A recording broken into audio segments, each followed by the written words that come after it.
Ng ating Bible sa John chapter 21 verse 15 to 21. John 21 verse 15 to 21.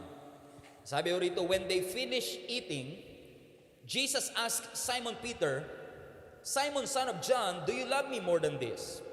Simon replied, "Yes, Lord, you know that I love you." And Jesus said to him, "Feed my lambs." Verse 16, Jesus asked a second time, "Simon, son of John, do you love me?" Simon replied, "Yes, Lord, you know that I love you." Jesus said to him, "Take care of my sheep." He asked a third time, "Simon, son of John, do you love me?" Peter was sad that Jesus asked him the third time, "Do you love me?" And he replied, "Lord, you know everything. You know that I love you." And Jesus said to him, "Feed my sheep.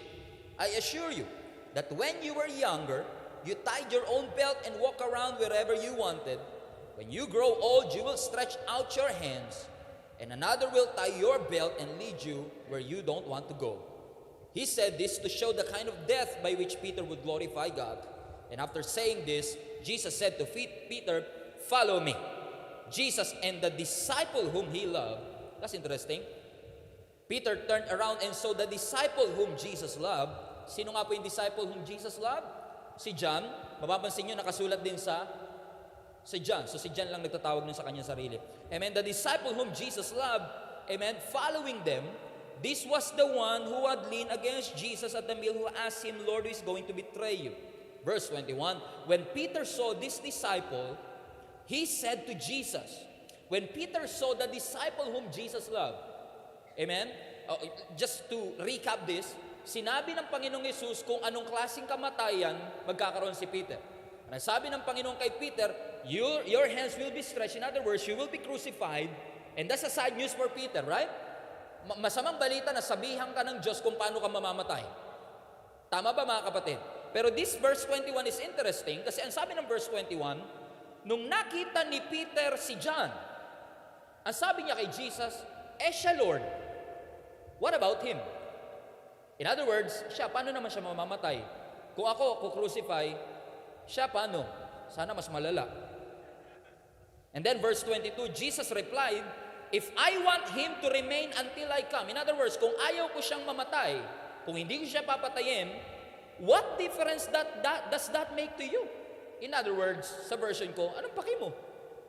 Kung hindi siya mamamatay, why do you care? Sabi ng Lord sa kanya, "You must follow me." Actually, yung verse na ito sa verse 22, kiniklaim ng iba na verse daw na nagsasabi na si John daw ay mabubuhay forever. Obviously, that's not true. John died. Pero what Jesus was trying to say is that hindi sinasabi ni Jesus rather, na na mabubuhay si John forever. Pero ang sinasabi ni Jesus kay Peter, wag mong ikumpara ang sarili mo kay John.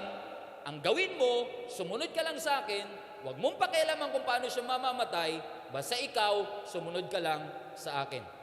Pinamagatan ko po yung message natin ngayon. I entitled this message, Envy Kills. Envy kills. Sabihin nyo nga sa katabi nyo, ang inggit nakakamatay. Sige, sabihin nyo ulit sa katabi nyo, mukhang inggit na inggit sa inyo. Sabihin mo sa kanya, envy kills.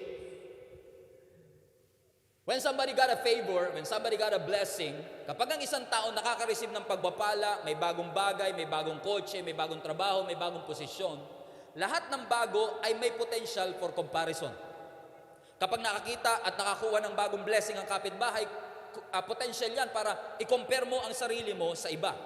Bakit? Comparison is measuring o sukatin yung similarity or dissimilarity mo sa iyong kapwa, sa kapamilya, sa kapatid, o sa ating mga kaibigan. To be honest with you, I think may mga tinatawag tayong good comparison. Like, i-compare mo yung sarili mo sa somebody na ina-admire mo, and that will lead you to be inspired na maging katulad ka niya, na maging successful ka din one day, na pwedeng ikinumpara mo ang sarili mo sa isang businessman at in-name mo na magkakaroon ka rin ng business one day at ginamit mo yun as an inspiration. I think that's a good comparison. Pero may tinatawag din tayong bad comparison. Kasi sa bad comparison, mga kapatid, mas madalas ka mag-focus sa sarili mo because bad comparison will make you self-focus rather than God-focus. Mas madalas natin tignan ang ating sarili, mas madalas natin tignan ang ating kakulangan, and living a full life is impossible if there's always comparing in our hearts. Living a full life is impossible when you have envy in your life. Bakit? When you compare, dalawa lang lagi epekto nito. Kapag kinukumpara po natin ang sarili natin sa kapwa man natin, kaibigan man natin, o kapamilya man natin, laging dalawa lang ang epekto nito. Kapag kinukumpara mo ang sarili mo sa iba, either yayabang ka, o pangalawa, maiinggit ka. Right? Halimbawa, kinumpare mo ang sarili mo na di hamak na mas mayaman ka, mas accomplished ka, mas matindi ang pinag-aralan mo, maaaring magkaroon ka ng yabang sa sarili mo na, tingnan mo naman, no, pag kinukumpara ko ang sarili ko, ang buhay ko sa buhay mo, di hamak naman na mas successful ako sa iyo. If you remember the story of the Pharisees in Luke chapter 18, kung saan sinabi nung Pharisee doon na, I thank you, Lord, that I am not like this guy. Naalala niyo yun? Na nasa simbahan sila, na sinasabi ng Pharisee sa kanyang prayer mismo. Hindi kasi porke nagpe-pray, hindi nagyayabang. Habang nagpe-pray siya, ang sabi niya, Lord, maraming salamat. Nagpasalamat naman eh. Lord, maraming salamat na hindi ako katulad nung kasama ko dito. In other words, kinukumpara niya yung kanyang sarili sa kasama niya sa church. Nasa loob ng church, nagdadasal sa loob ng church, pero kinukumpara ang kanyang sarili sa mga kasama niya sa church. Possible? Yes. Ano nag-i-effect sa kanya? Nagkaroon siya ng prideful spirit. Na akala mo, self-approved yung taong ito, akala mo self-assured siya, but in reality, they are self-righteous people. Bakit? Kasi ang comparison has the potential for pride. Kapag kinukompare mo ang iyong sarili, malaki ang tendency na magkaroon tayo ng pride sa ating puso, or kapag kinukumpara natin ang ating sarili sa iba, potential din na magkaroon ng envy sa ating puso. Bakit? When you compare, it's either it will make you feel less or feel better. But either way, it does not please God. When you compare, either you will feel arrogant or insecure, but either way, it will not please God. When you compare yourself to other people, you may feel superior or inferior, but either way, it will never honor and please God. When you compare yourself to other people, it will never please God. In reality, if you think about it, kung lahat lang po tayo pare-pareho, pare-pareho tayo ng itsura, pare-pareho tayo ng yaman, pare-pareho tayo ng pinag-aralan, yung iba sa inyo nalulungkot, pare-pareho tayo itsura, pastor, kaninong itsura paggagayahan natin?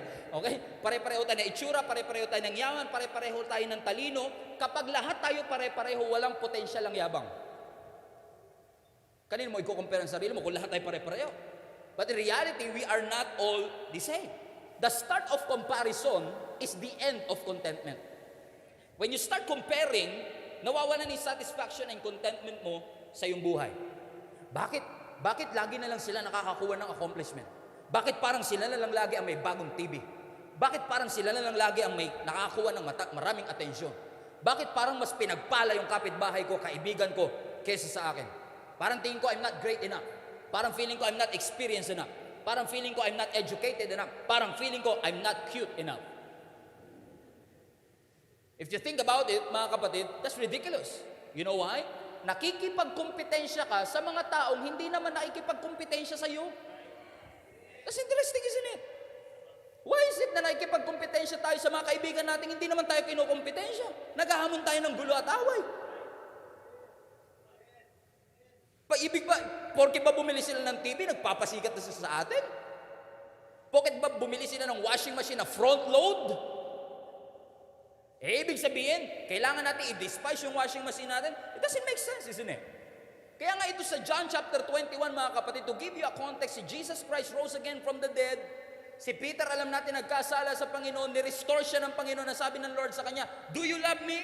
3 times siyang tinanong, kasi 3 times din niya dininay si Jesus Christ. He was restored. Ang sabi niya, do you love me? Feed my lambs, feed my sheep, take care of my sheep.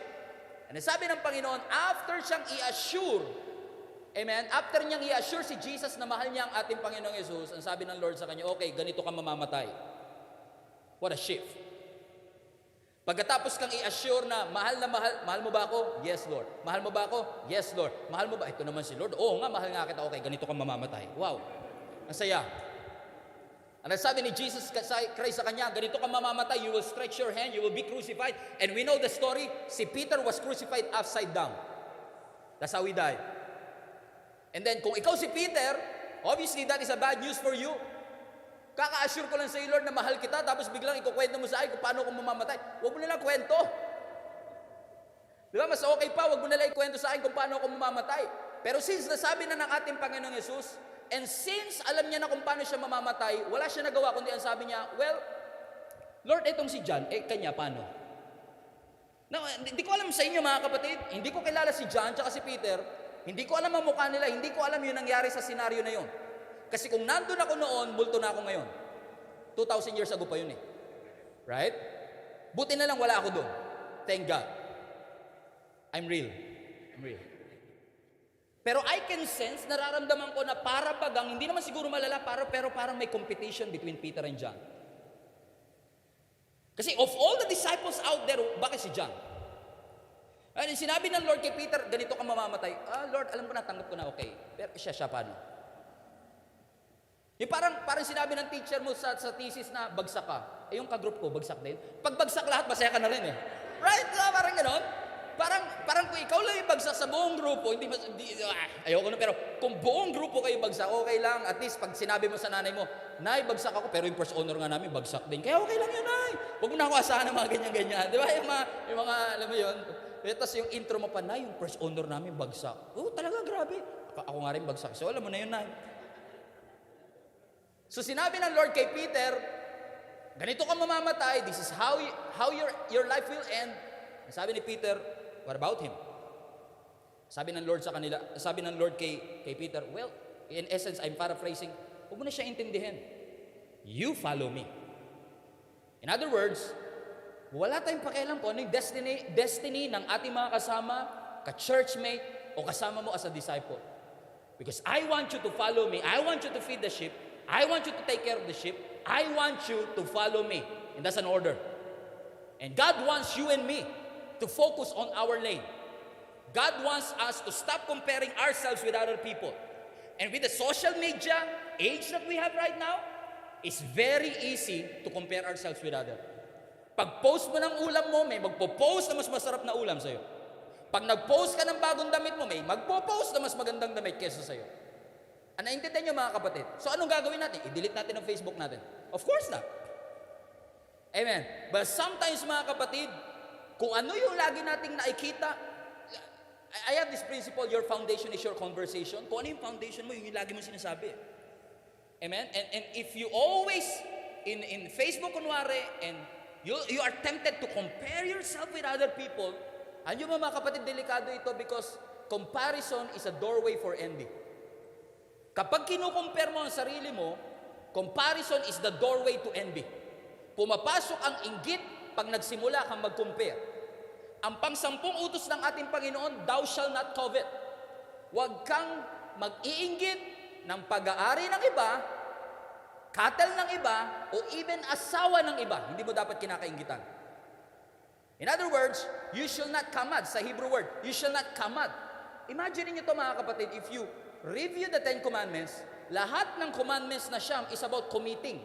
You commit murder, you commit lying, pero yung 10th commandment lang na covet, yung thinking. Everything is about, you do this, you do this, you do this. Pero sa 10 commandments, sabi, you should not covet. Ibig sabihin, nagkakasala ka pero hindi mo pa ginagawa. Nandito pa lang.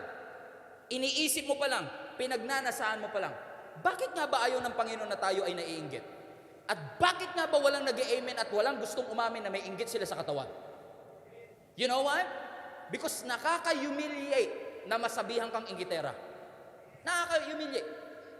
Yung masabihan kang pumatay, iba pa nga, proud pa ako. Gusto mo, samakit, sunod kita eh. Right? Pero yung masabihan kang inggitera, nakakababa ng pagkatao. No, hindi ako inggit kasi it makes you small. You feel humiliated kapag ikaw ay nag-iinggit. Bakit? Ang inggit kasi, look at this. Ang inggit kasi is, envy is hating God's goodness on other people. Amen? And being ungrateful to the blessings of God in your life. Mas pababawin pa natin. Envy is being unhappy with others' happiness. And envy is being happy with others' unhappiness. Tagalog. Ang inggit ay yung pagiging hindi masaya sa kasiyahan ng iba. at pagiging masaya sa kalungkutan ng iba. That's envy. Because you resent their success. You resent their blessing. Yung parang affront, pag tinitignan ka, oh, I have a new car. Wow, congratulations. But deep inside, you resent it. Masisira din yan. Pinagyayabang mo pa, installment naman yan. Di ba may mga ganun tayong thinking? Because ang inggit, hindi ka masaya sa kasiyahan ng iba at masaya ka sa kalungkutan ng iba. But in reality, if you think about it, pag kinumpare natin ang ating sarili sa ibang tao, laging may mas talented, laging may mas magaling, laging may mas maganda, laging may mas payat, laging may mas makinis kesa sa atin. So instead na magstay ka sana sa sarili mong lane, instead na sana magstay ka sa sarili mong course, you are trying to measure up with them. Kino-compare mo ang sarili mo sa kanila na kailangan meron din ako nung meron sila. Listen to me, you don't have to have what they have in order for you to feel good about yourself. Hindi mo kailangan makuha ang meron sila para gumaang at maging confident ka sa sarili mo, mga kapatid, because you have to stay on your lane. If you want to be happy, stay in your lane. If you want to be happy, stay focused on what God has for you. Why? They have something that you don't have, but you have something that they don't have. That's the reality of it. Naiinggit ka sa kanila kasi wala ka nun. Pero naiinggit din sila sa'yo kasi meron ka na wala sila. Nag-iinggitan lang tayo. Naiinggit ka sa bahay nila, hindi mo alam yung nangyayari sa loob ng bahay nila. Naiinggit tayo dahil mansyon ang bahay nila pero hindi natin alam na posibleng nag-aaway yung mag-asawa sa loob. And you have a good relationship, you don't have a good house, but you have a great home. And sometimes we are envy at their house and we forget and ungrateful about our home. Envy kills. Ang sabi ng 1 Corinthians 7:17, I love this verse. And don't be wishing you were someplace else or with someone else. Where you are right now is God's place for you. Live and obey and love and believe right here. Where you are right now. Nasa abroad yung kaibigan mo, ikaw nandito. Where you are right now is God's place for you. Yung kotse mo disusi, yung kanya push button, where you are is God's place for you. Yung kotse mo manual, yung kanya self-driving, where you are is God's place for you. Yung cellphone mo, my phone, yung kanya iPhone 11, where you are is God's place for you. Ang cellphone niya, Note 9, yung sa'yo, Note -9. But where you are, amen, is God's place for you. And since it's God's place for me, I must live and obey and love and believe right here. Listen to me, mga kapatid. Wala ka mang iPhone 11, wala ka mang Note 9, may pagkain ka sa iyong table, may blessing ka sa iyong buhay. Watch me, you have blessings in your life, may pagpapala ang Diyos sa buhay mo, and you have to recognize what you have. Kung anong meron ka, kailangan mo ma-appreciate. Pasaway ang anak mo pero may anak ka, my friend. May mga katulad kong couple na nag-i-struggle magkaanak. And you have a child. And you should be grateful for that. Hindi man tayo magkasing yaman, hindi man tayo magkasing height. At least may height ka. May nasusulat ka, 3'11". At sabi mo sa katabi mo, parang tayo topic ka. Amen? Where you are, right now is God's place for you. Ibig sabihin, wherever you are anointed in that place. Hindi ko sinasabing pangarap nating lahat, pero kung bibigyan tayo ng pagkakataong makareceive ng sports car, tatanggapin nyo ba? Sino ba naman tatanggi sports car? Pero kahit gaano kaganda ang makina ng sports car, kahit gaano kaganda ang painting ng sports car, kahit gaano kabilis ang top speed ng sports car, hindi kasya yung 8 sa sports car. Kailangan mo ng van pag 8 kayo. At hindi pwedeng magpanggap yung sports car na van, at hindi pwedeng magpanggap yung van na sports car, kasi bawat isang sasakyan may kanya-kanyang design ang creator sa kanila. So wag tayong magpumilit kung hindi naman tayo yun. Kasi kung ano yung design sa'yo ng Panginoon, yun ka. Kung dinisign ka ng Panginoon lumangoy, lalagyan ka niya ng hasang. Kung dinisign ka ng Panginoon lumipad, lalagyan ka niya ng pakpak. So kung may hasang ka, huwag kang lilipad.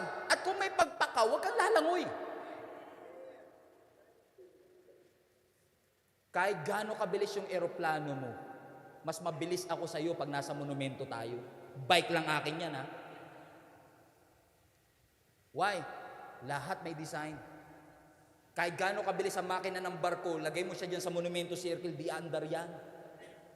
May design ang Diyos sa iyo, you have to stay on your lane. Alam ng Diyos kung sino ka, alam ng Diyos ang design niya sa iyo. Alam ng Diyos ang sitwasyon mo sa buhay. Alam ng Diyos wala kang trabaho. Pero alam din ng Diyos may trabaho ka. Iba naman.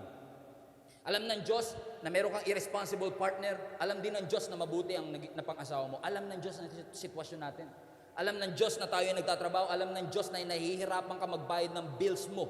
Sa kuryente, sa tubig, sa sasakyan. Whatever it is, God knows where you are. And where you are right now is God's place for you. Narealize ko lang mga kapatid kung gaano kabilis baguhin ng inggit ang ating araw. From good trip to bad trip in 1 minute. Kahit gaano ka grateful sa sasakyan mo, kahit gaano ka grateful sa trabaho mo, listen, kahit gaano ka grateful sa sweldo mo, once na nabalitaan mo yung sweldo ng ka-office mate mo na mas tamad sa'yo, tas mas mataas yung sweldo niya kesa sa'yo, discontentment will creep your hearts real quick. Ang saya mo sa trabaho, bigla kang lulungkot. Because envy steals your motivation. Okay, mas maganda to. Envy kills your motivation. Kahit gano'n ka ka-passionate sa trabaho mo, malaman mo yung sweldo na iba mas mataas sa'yo, pero mas masipag kang pumasok kaysa sa kanila. Pag nag-leave sila 5 buwan,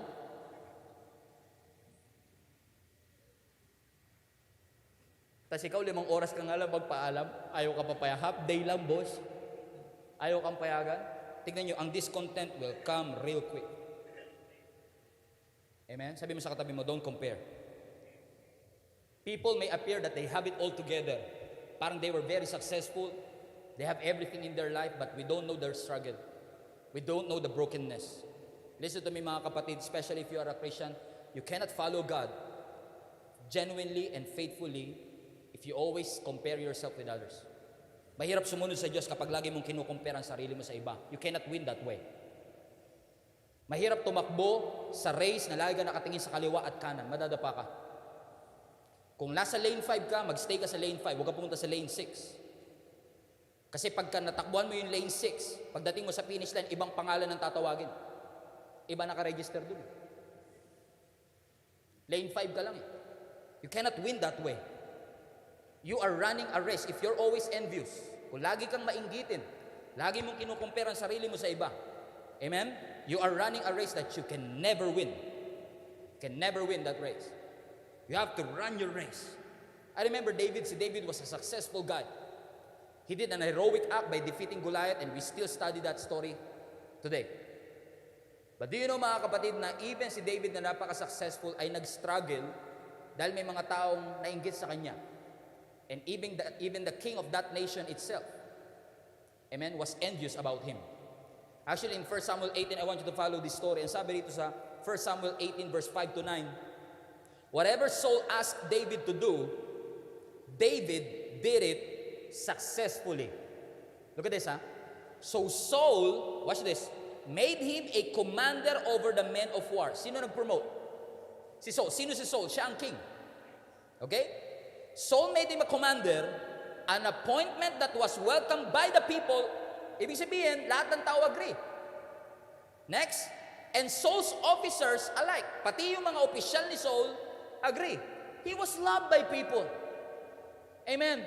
Lahat ng tao gustong-gusto siya eh. Lahat ng tao gustong-gusto yung success niya kasi lahat ng kanyang ginagawa was a success. Look at this, even the king, amen, was fond of him. Favorite nila si David, kahit si Saul. Pero tingnan nyo kung gaano kabilis mag-shift. Yung pagka-favorite sa pagkamuhi. Sabi ng verse 6, when the victorious Israelite army was returning home, after David had killed the Philistine, women from all the towns of Israel came out to meet King Saul. Look at this. They sang, danced for joy with tambourines and cymbals. And this was their song. Watch this. Saul has killed thousands. And David, his thousands. Now, if you don't know Saul, si Saul yung hari, si David soldier. Kinukompare na yun si David kay Saul, kasi sabi, si Saul ang napatay 1,000, pero si David, 10,000. Huwag na natin muna pag-usapan kung anong tono niyan. Script ng kanta eh. Okay, lyrics. Pwedeng, si Saul 1,000, si David 10,000. We don't know. Pwede ring worship siya. Saul has killed his thousands, and David his 10,000s, yeah. Pwede, di ba? Right? So si Saul na hari, si Saul na pinakamataas ang position sa kingdom, 1,000, si David 10,000. Kung ikaw si Saul, magagalit ka, hindi. Kung ikaw si Saul, maiinggit ka, hindi. Kung ikaw si Saul, maiinggit ka, most likely. Right? Why are you comparing me to a soldier, to David? But actually, I've learned one thing. I've learned this thing. Alam niyo ba, ang sabi ng mga historian, itong kanta na to, nag-i-exist na talaga bago pa dumating si David. Pero wala yung pangalang David. Yun lang part na Saul has killed his thousands. Hanggang dun lang yung kanta. Pero nung dumating si David, nilagyan nila ng pre-chorus. Tsaka ng bridge. So talagang original na kanta. Saul has killed his thousands. Pero nung dumating si David, they admired him, they loved him, they are fond of him. Lagyan natin ng bridge. So nilagyan nila ng bridge yung kanta, sabi nila, and David, his 10,000s. Si Saul na favorite si David. Si Saul na nag-promote kay David, tingnan nyo naging reaction. Sabi ng verse 8, this made Saul very angry. From favoritism to anger real quick. Just because of one song. Ang sabi niya, what's this? They credit David with 10,000 and me with only thousands? Magugulat na lang sila, susunod, siya na yung magiging hari. Wala na ako. Saan ako papasok? Sabi naman sila. The next verse 19, so from that time on, na kumanta yung mga to, dahil dinlagyan nila ng bridge yung kanta, no? Wala namang bridge talaga. Kasi sabi nga ng bridge, you have no rival, pero nilagyan nila. Kuminto ko kasi medyo matagal talaga mag-gets yun eh. Sabi nung, from that time on, Saul kept a jealous eye on David. Well, let me establish, everything was going right with David at this point.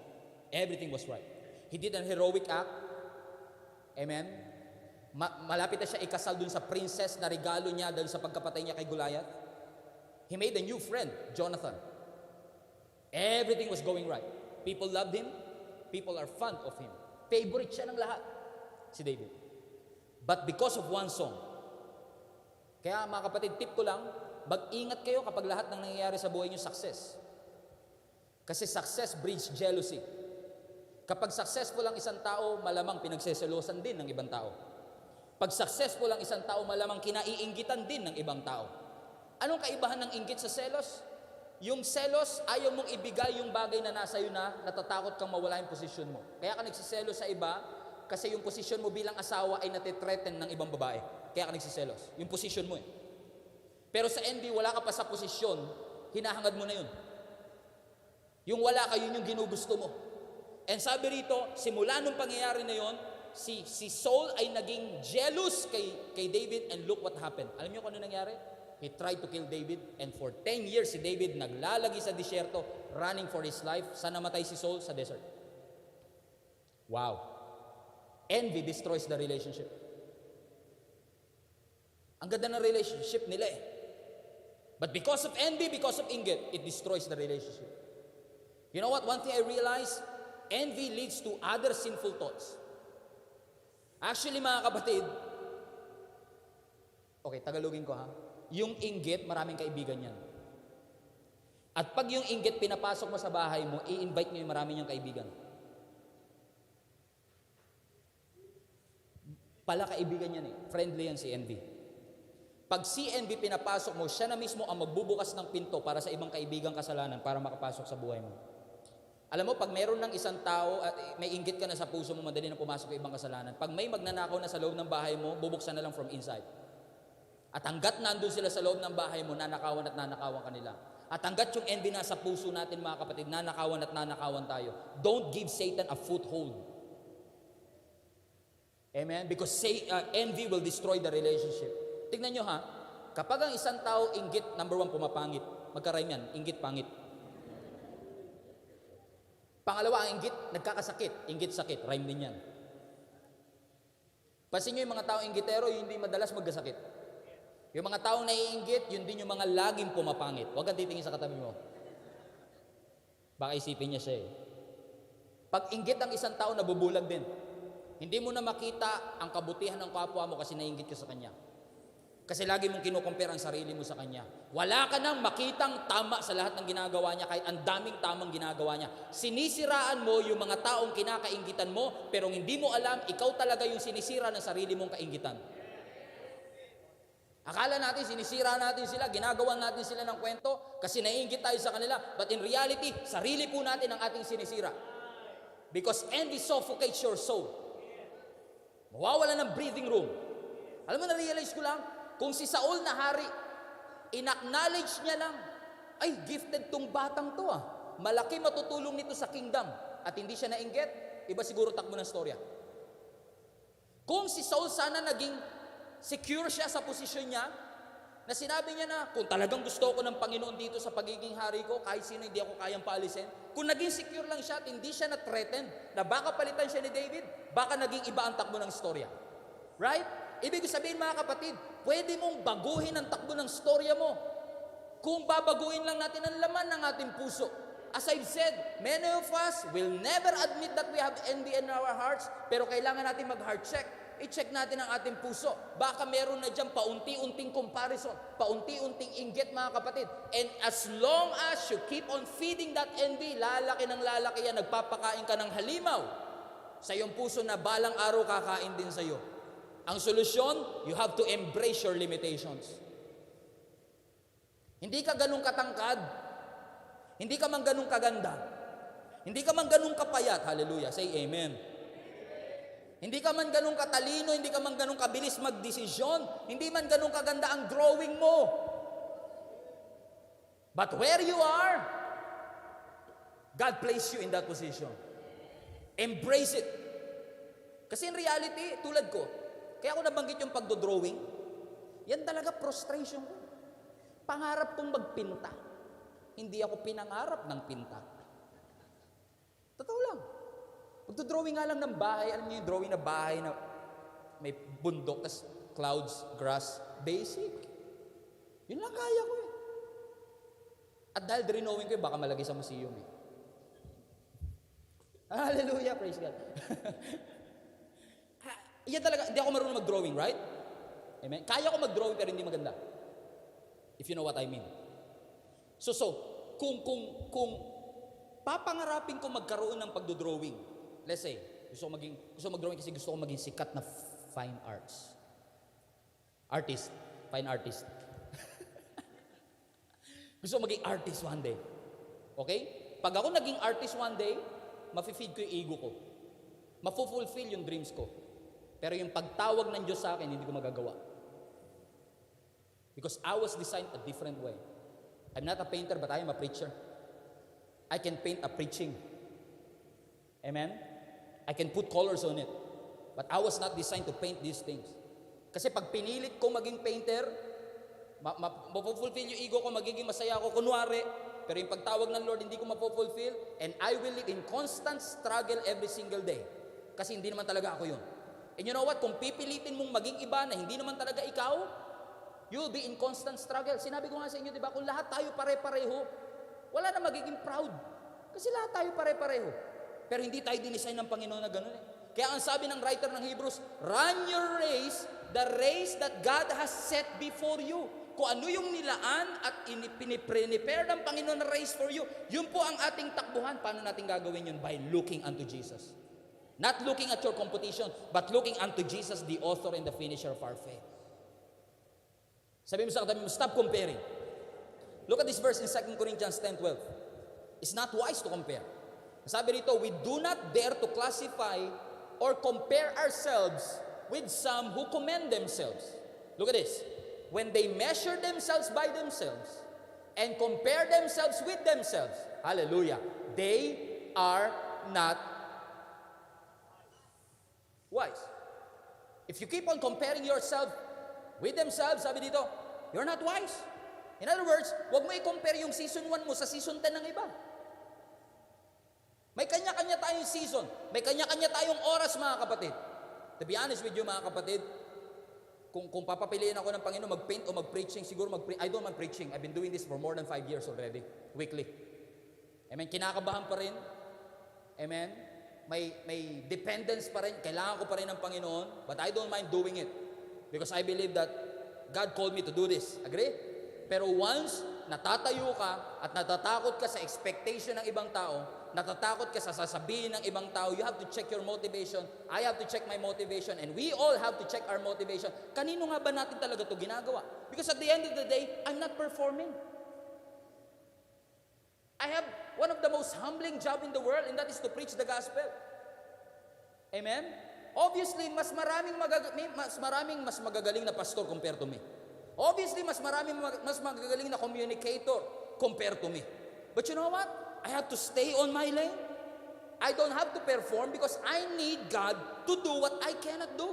I'm not the best pastor, but I can try my best to be the best that I can be so that I can maximize all the gift that God has given me. Kasi kung hindi ko yun gagawin, walang mangyayari sa akin, mga kapatid. Kung lagi kong papangarapin yung wala naman ako, walang mangyayari sa akin. And I hope that you are feeling the same thing. Walang mangyayari sa ating kapatid kung lagi natin papangarapin yung bagay na wala tayo. Ang challenge ko sa inyo, maging faithful kayo kung saan man kayo naroon kasi God has placed you there. Watch this. Kung saan ka man naroon ngayon, ito yung bahay mo, ito yung coach mo, ito yung asawa mo, ito yung accomplishment mo, ito yung diploma mo and everything. Alam mo, kahit gaano ka ka-accomplish, here, you're always looking for another there. May kausap ako sa 11. Kahit gaano ka ka-accomplish, kahit gaano ka kayaman, may ina-aspire kang mas mayaman. Sabi nga ni Andy Stanley, richer, better, puro I want to be there. I'm here, I want to be there. The problem with that logic is this. When I got there, this is my new here. And now I'm look for another there. So magsisikap na naman ako, I will look for another there. So my two theres is my now new here. And the cycle goes on and on, it will never end. Hindi matatapos na maghahangad tayo na maghahangad. Sabi mo noon, pag nagka-32-10 ka na, masaya ka na. Sinabi ko yun noon eh. Kaya talaga nakakatawa talaga eh. Sabi ko, magkaroon lang ako ng 32-10, masaya na ako. Ako na pinakamasaya sa lahat. And guess what happened? Nung nagkaroon ng 33-10, na yung snake bilog-bilog, hindi square-square. You remember that? Right? At nagbabibrate, ay, sabi sa inyo, napapalitan, ay, yung acetate napapalitan, ay, hindi na maalala na. Now, it's a cycle. Kailangan ko nung, gusto ko nung. Kaya pala sabi ni Paul, Philippians 4, I've learned the secret of being content. Gusto niyo sumaya, mga kapatid? Hindi kayo sasaya pag lagi niyong kinukumpara ang sarili niyo sa iba. Gusto niyo sumaya? Gusto niyo sumaya? O palungkotin ko muna kayo, may pasok bukas. Okay? Masaya, gusto niyo masaya? O yan, para mas masaya yung feeling. Gusto niyo sumaya? Gusto niyo sumaya? Alam niyo, pansinin niyo to ha, I dare you. Paglabas niyo dito sa church, maghanap kayo ng mga taong masasaya. Yun yung mga taong kontento. Hindi porke maraming pera masaya. Hindi porke malaki ang bahay masaya. Hindi porke maganda ang kotse masaya. Akala natin yun ang definition ng masaya. Pero pagka may kilala ka, may magandang kotse, magandang bahay, hindi pa rin masaya, magbabago thinking mo. Hindi pala bahay nakakapagpasaya. Yung maging kontento ako sa meron ako. Hindi porke naka-aircon masaya. Tignan mo nga yung mga kasamahan natin dito sa may Kamanaba tayo, pamilyar tayo dito. Naglalaro sa putikan yung mga bata. Nagsuswimming sa baha. Nakakainom ng burak. Pero hindi nagkakasakit. Tignan mo yung mga anak natin minsan naka-aircon at lahat. Isang nakurot lang, ospital. Amen? Pero tignan mo ha, yung ibang bata na sa loob ng bahay, naka-aircon, ang gaganda ng laruan, hindi masaya. Yung mga bata walang laruan, nagbabasaan lang ng baha, woo! They're happy. Because happiness is subjective. Amen? Wala yan sa laki ng bahay natin, sa dami ng zero sa bank account natin. No, you must be content. Ang sabi ni Paul, I've learned to be content. Listen, hindi sinabi ng Bible, gumising na lang bigla si Paul, sabi niya, kontento na ako. Hindi sinabing nung naligo ako, nakontento ako. No, no, no. I've learned. See that? It's a learned process. Kaya ang sabi, I've learned to be content. Now, Philippians 4:13, now I can do all things through Christ who strengthens me. Ang sarap i-quote ng verse na yan. I can do all things through Christ who strengthens me. Ang sarap gamitin yung verse na yan sa kaibigan natin. You can do all things through Christ who strengthens me. Ang sarap gamitin yung verse na yan sa mga kaibigan at ka-churchmate natin nag-i-struggle. You can do all things through Christ who strengthens me. Pero nasabi lang ni Paul yan nung natuto siya makontento. Now I can do all things through Christ who strengthens me. Because I've learned to be content. Do you want to be content? Contentment is accepting who God wants you to be. Not who you wish you were. Pumapasok lang ang kakontentuhan sa ating buhay, mga kapatid, when we accept, oh, this is what God wants me to be.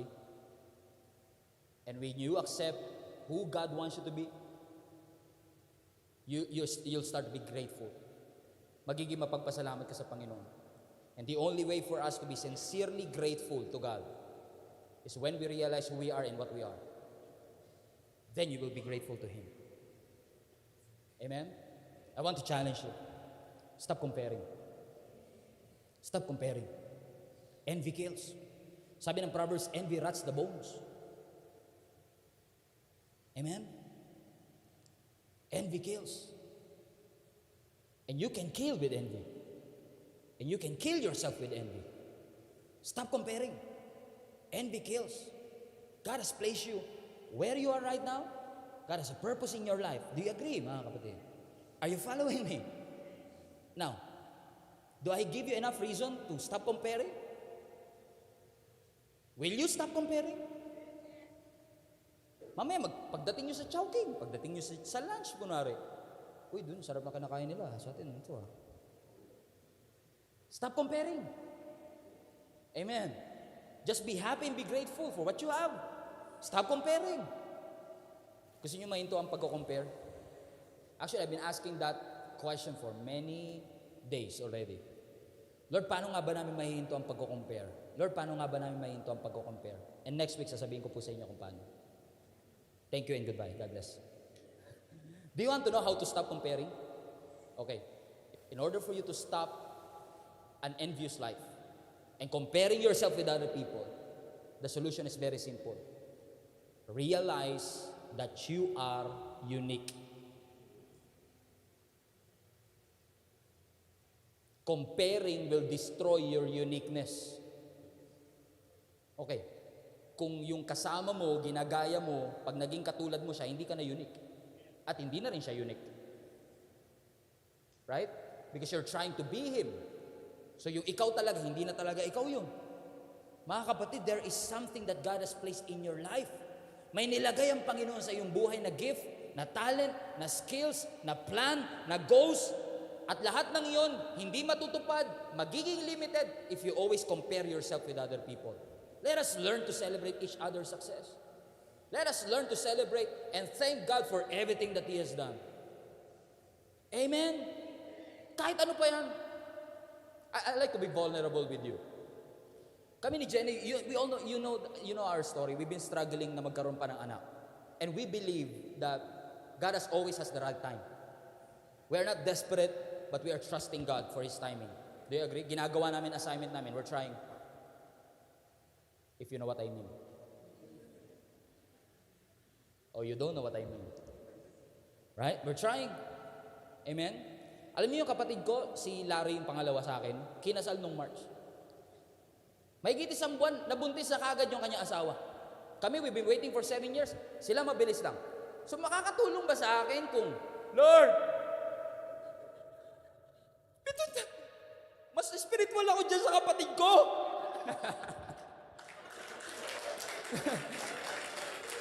Will it help? Will it help? No.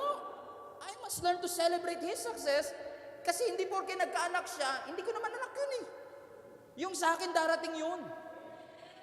If we will always compare ourselves to others dahil mas mabilis yung blessing nila compare sa atin, we will never be happy.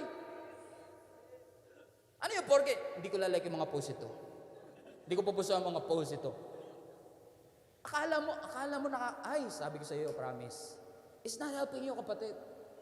We have to be grateful for all the things kasi yung sa atin, it will come. Alam ng Diyos kung ano yung blessing na para sa iyo. God knows exactly what blessing that He has in store for you. Dumating yun sa Kanya more than 1 month o 2 months, yung sa akin darating after maybe 8 years or 7 years, regardless.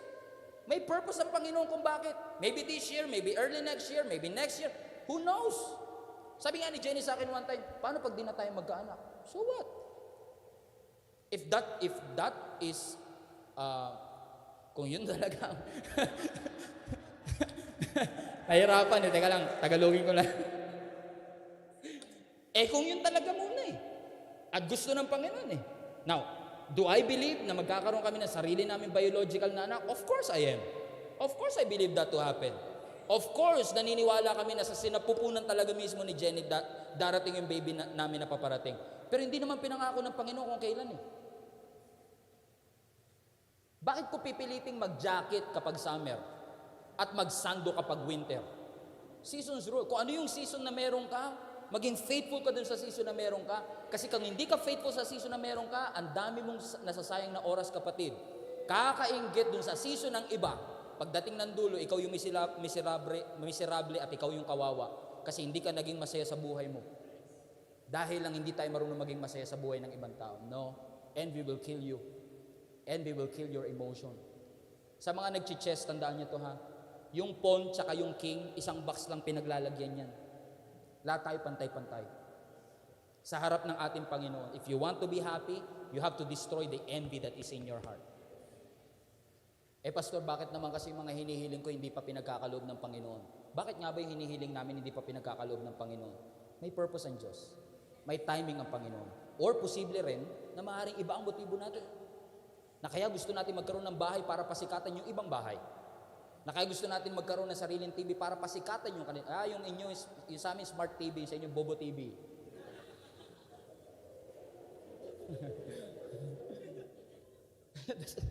Doesn't make ang aga nito.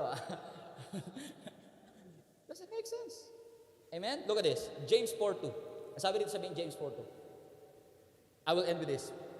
You desire, but do not have. Nararanasan nyo? May dinitisar kayo, hindi nyo nakukuha? So you kill. Nakakita na ba kayo ng balita? Ginusto, hindi nakuha, pumatay. It happens. Look at that. You covet, nainggit ka, but you cannot get what you want, so you quarrel and fight. May nakita na kayo nag-away dahil hindi nila nakuha? Yes. Look at this. You do not have because you do not ask God. Pastor, nagkakanda, upod na nga yung tuhod ko, kakaluhod sa Panginoon. Yung salita ko nga, ubus-ubus na, kakapanalangin sa Panginoon. Posible nga humingi tayo, pero tingnan natin kasunod. Verse 3. But when you ask, you do not receive, yes? Because you ask with wrong motives, that you may spend what you get on your pleasure. Posible ba? Na kaya hindi binibigay ng Panginoon kasi hindi tayo humingi? Yes. Pero posible rin na kaya hindi binibigay ng Panginoon kasi hindi pa oras? Yes. Pero posible rin na kaya hindi pa binibigay ng Panginoon kasi mali ang motibo eh. Na para sa pansarili lang pleasure eh. Para lang sa pansariling kaligayahan. No, my friend. May purpose ang Diyos sa'yo. May layunin at purpose ang Diyos sa'yo. So you have to stay on your lane, run your own race, and believe that God can bless you kung nasa ang lane ka man naroon. Hindi porke meron na yung iba, mauubusan ka na. Envy kills. God designed a purpose and a path for you, and you have to trust God that He has good plans and good intentions in your life, and it shall come to pass. I prophesy in Jesus' name, it will happen in your life. Amen. God bless you.